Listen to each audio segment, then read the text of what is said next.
Sejak beberapa tahun belakangan ini, Indonesia seolah-olah disihir oleh kegantengan dan kecantikan dari para personil boy band dan girl band yang berasal dari Korea. Kehadiran para idola dari negeri ginseng ini menandakan bahwa Indonesia sudah terkena dampak dari Korean Wave atau gelombang Korea. Bangsa Indonesia tuh harus memiliki mindset terbuka, tapi juga punya pemikiran yang kritis dan bisa memilah mana nilai budaya yang masih cocok atau masih sesuai dengan budaya kita sendiri, mana yang sudah bertentangan.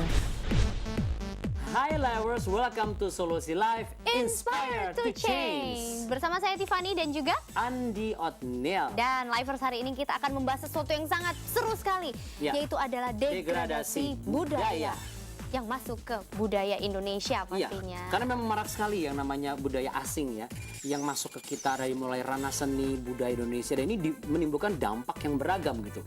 Mulai dari ya instantly, materialistis dan juga hedonisme dan sebagainya. Banyak sekali memang, dan dari semua yang hot-hot itu kita sudah memilih 3 yang paling top nih. Jadi kita memilih top 3 ya. Top 3 apa saja kita lihat sama-sama. Keberadaan bangsa Indonesia di mata dunia sudah tidak diragukan lagi. Keberagaman suku dan budaya banyak menarik para wisatawan mancanegara untuk datang dan mempelajari hal-hal yang berkaitan dengan bangsa Indonesia. Orang luar saja mau datang ke Indonesia untuk mempelajari keberagaman budaya bangsa kita. Tapi, bagaimanakah dengan orang Indonesia sendiri? Beberapa tahun belakangan ini, budaya luar semakin gencar masuk ke Indonesia. Salah satunya keberadaan cosplay. Cosplay sudah masuk ke Indonesia sejak tahun 2000-an. Sejak saat itu, cosplay semakin diminati oleh anak-anak muda di Indonesia. Berbagai event mengenai animasi berskala tingkat nasional pasti selalu menyertakan cosplay menjadi bagian dalam acara mereka. Karena ini adalah permainan kostum, pada akhirnya diperlukan jasa pembuatan kostum untuk para cosplayer. Banyak cosplayer tidak segan-segan mengeluarkan uang dari ratusan ribu hingga jutaan rupiah untuk membuat satu kostum, plus atribut-atribut yang mendukung lainnya demi menunjang penampilan mereka. Sebuah ladang bisnis baru bagi yang mau berkecimpung di dunia fashion cosplay. Semakin maraknya fenomena cosplay ini sehingga Anda bisa menemukan komunitas-komunitas cosplay di kota-kota besar di Indonesia.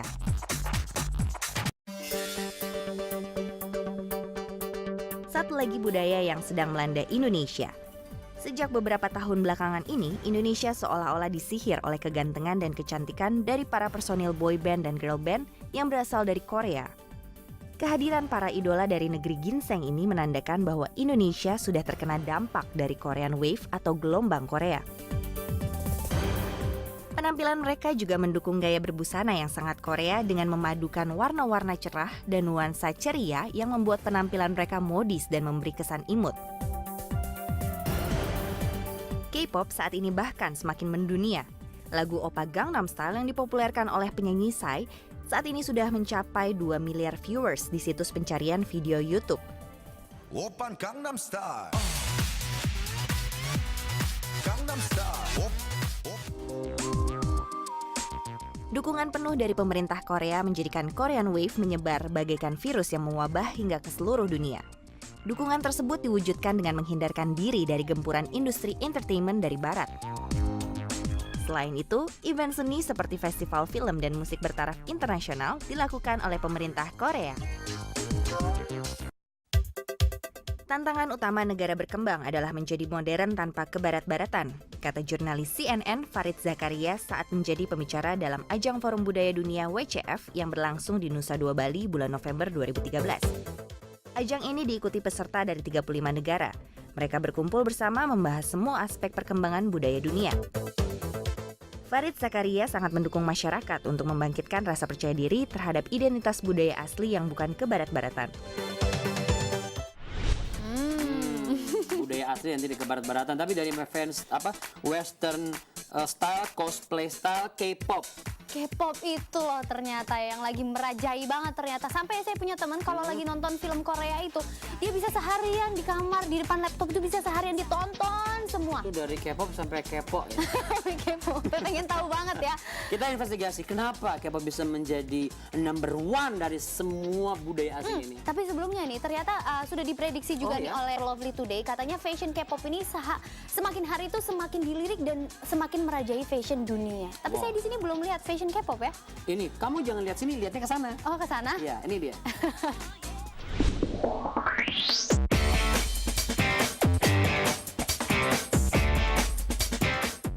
Alunan musik yang energik dan semangat ditambah sang penyanyi yang berwajah ganteng dan cantik semakin menambah semangat untuk menjalani hari.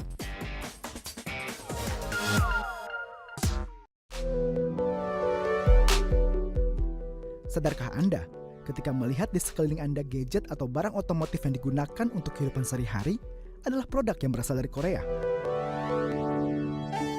Hal ini dikarenakan sudah ada perjanjian kerjasama antara pemerintah Indonesia dan pemerintah Korea dalam berbagai bidang.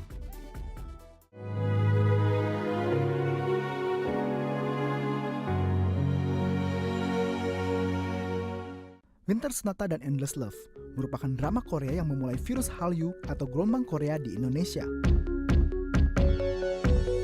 Dan terbukti berhasil membuat banyak orang, bukan hanya dari Indonesia saja, namun juga dari berbagai negara di luar Korea, melirik negara ini dan budayanya.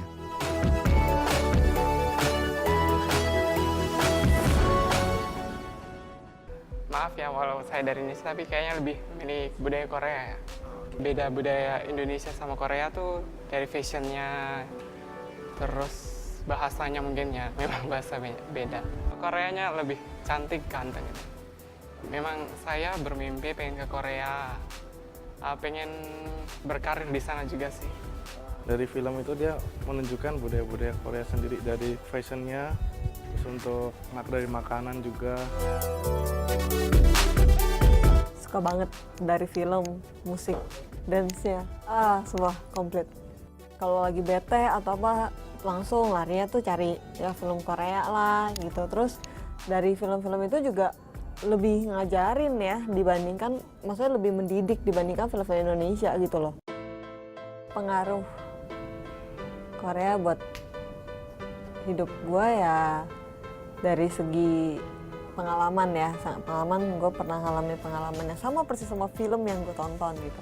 Oh, dizolimi sama orang-orang gitu kan, even orang yang terdekat gitu ya gue pernah kayak gitu. Dan dari situ ya mencontoh kayak ya udah kita sabar dulu lah. Gue banyak belajar dari itu gimana cara gue menanggapi orang-orang yang seperti itu.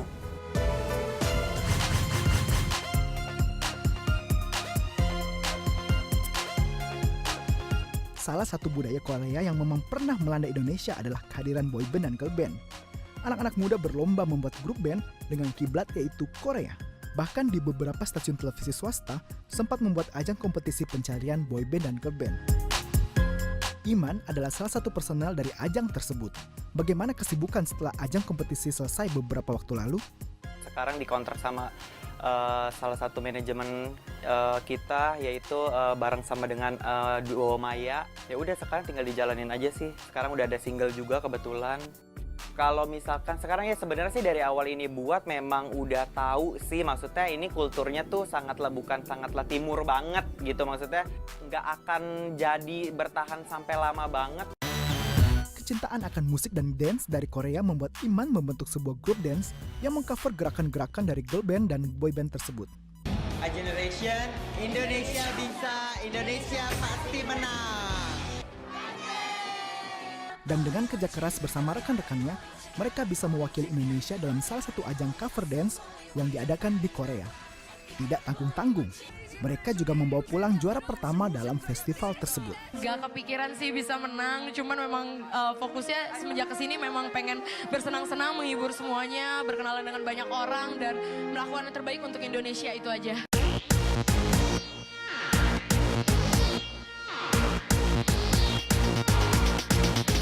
Sebenarnya sih pada dasarnya memang karena suka nari, memang penari, dan terus memang suka culture-nya Korea, terus artis-artis yang dibentuk di sana tuh memang kayak dipikirin banget dari konsep tarian semuanya, jadi emang dasarnya suka dan seneng aja gitu. Jadi kenapa nggak, yaudah deh sekalian kita nge-cover dance, cover K-pop dari Korea itu.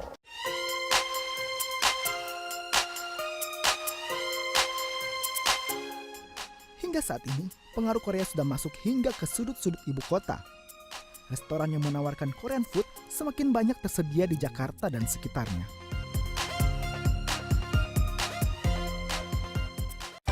Budaya Korea hanya salah satu dari budaya di luar budaya Indonesia.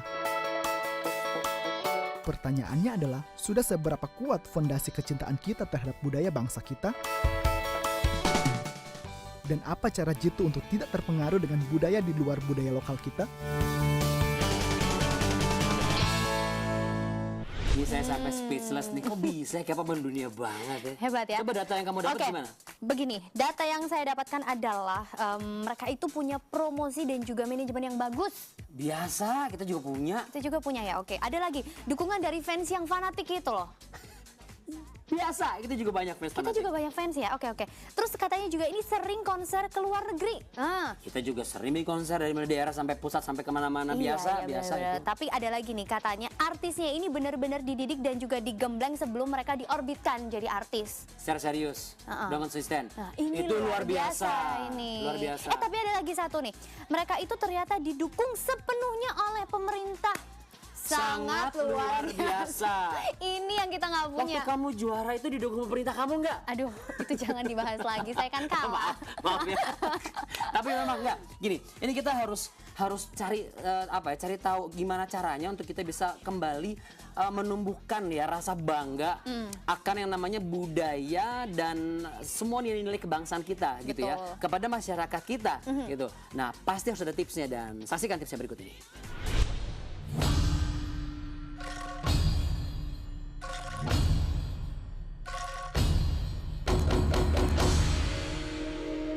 Nah, kalau kita bicara mengenai nilai dan budaya, itu kan sifatnya harus dinamis. Artinya bahwa budaya dan nilai bangsa itu dia harus bisa beradaptasi dengan perubahan-perubahan dunia, dengan perkembangan-perkembangan yang ada. Suatu jati diri bangsa itu idealnya harus bisa bertahan. Dan untuk bisa bertahan, dia juga harus bersifat dinamis. Nah, maksudnya di sini artinya kita tahu bahwa yang namanya invasi atau maksudnya pengaruh budaya lain itu tidak bisa kita cegah. Lalu apa yang perlu? Artinya kita harus memperkuat jati diri atau nilai budaya kita sendiri. Kalau kita punya jati diri atau nilai budaya yang kuat, saya rasa masalah invasi itu tidak menjadi masalah besar buat kita. Plus juga yang disebut invasi dari budaya luar itu tidak selalu negatif. Bisa negatif, bisa positif. Tergantung dari kacamata kita. Oleh sebab itu, bangsa Indonesia sejogjanya itu harus memiliki mindset terbuka, tapi juga punya pemikiran yang kritis dan bisa memilah mana nilai budaya yang masih cocok atau masih sesuai dengan budaya kita sendiri, mana yang sudah bertentangan sehingga harus kita cegah begitu. Ini cuman menjadi krisis, biasanya krisis terjadi itu pada kota-kota besar yang sudah kehilangan jati diri. Tapi kalau kita masuk lagi ke suatu daerah, mereka masih melakukan upacara-upacara adatnya itu masih terasa kental sekali. Karena bagaimana kita bisa menjual itu kalau penduduk kita sendiri masih belum mencintai dan bangga sama keindahan atau budaya nilai yang ada di Indonesia. Caranya adalah kita harus mengidentifikasi, Pak. Sebenarnya diidentifikasi lagi nilai-nilai kita yang sampai hari ini masih relevan itu apa saja. Misalnya saja, dulu kita dianggap bahwa kita adalah bangsa yang ramah tamah, punya toleransi tinggi. Sebenarnya itu masih aplikasinya masih relevan nggak sih sama budaya kita sekarang? Dari mengidentifikasi itu kita bisa tahu mana sungguh-sungguh yang mencerminkan ciri khas orang Indonesia, budaya kita saat ini. Dan apa yang akan kita kembangkan dan bagaimana nanti menularkannya ke generasi selanjutnya, begitu Pak. Cara praktisnya nih gimana sih untuk meningkatkan rasa cinta bangsa dan tanah air? Adalah harus dimulai sejak dini. Tidak mungkin dimulai itu pada saat kita udah dewasa. Jadi indoktrinisasi ini harus dimulai dari sejak dini. Dimulai dari lingkungan rumah, lalu lingkungan pendidikan dan nanti makin melebar. Contohnya seperti ini, misalnya sistem pendidikan di Indonesia. Tidak ada salahnya memang kita menganut atau mengadopsi lah kurikulum dari luar. Kan ada sekolah nasional plus, sekolah internasional, itu tidak masalah Pak. Selama dalam pendidikan internasional itu tetap budaya-budaya dan nilai bangsa itu tetap ditanamkan. Contohnya saja hal kecil dari upacara bendera. upacara bendera beberapa tahun yang lalu itu seminggu sekali. Lalu dimulai dari 1 kali dalam sebulan. Lalu sekarang setahun 1 kali yang hanya dilakukan setiap 17 Agustusan. Hal-hal seperti ini itu yang perlu sebenarnya tidak boleh hilang dan harus selalu ditanamkan di semua pendidikan yang ada di negara kita dimulai dari usia dini. Tanah air, ku tidak lupakan.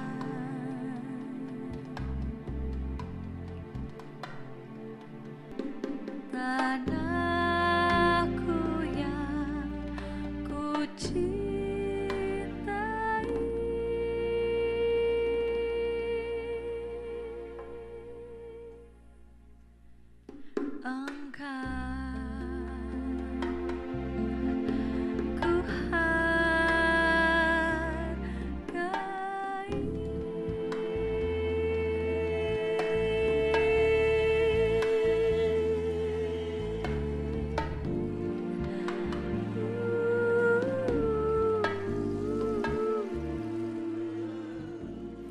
Tanahku yang ku cintai, engkau ku hargai. Aduh. Jadi emang kita cinta dulu baru kita bisa menghargai. Betul. Ya, bagaimana kita bisa menghargai kalau kita dicinta. Makanya degradasi budaya asing itu akan meluluhlantakan budaya kita kalau kita sendiri nggak cinta dengan budaya kita. Jadi sebenarnya bahasa Inggris pun bahasa internasional masuk tidak ada masalah ya. Yes. Selama kita tidak melupakan budaya-budaya kita sendiri. Pendidikan oke, makanya aku sempat dapat bahasa daerah. Masih bahasa juga dapat daerah dapat. Benar banget. Dulu. Aku masih ngerasain namanya setiap hari yang namanya upacara bendera tuh. Setiap hari ada Setiap hari SKJ dan Senin dulu segala macam. Sekarang udah nggak lagi. Nah, ini aku setuju dengan Ibu Elizabeth. Mudah-mudahan ini bisa didengar dan bisa menjadi wacana yang bisa diseriuskan. Betul sekali.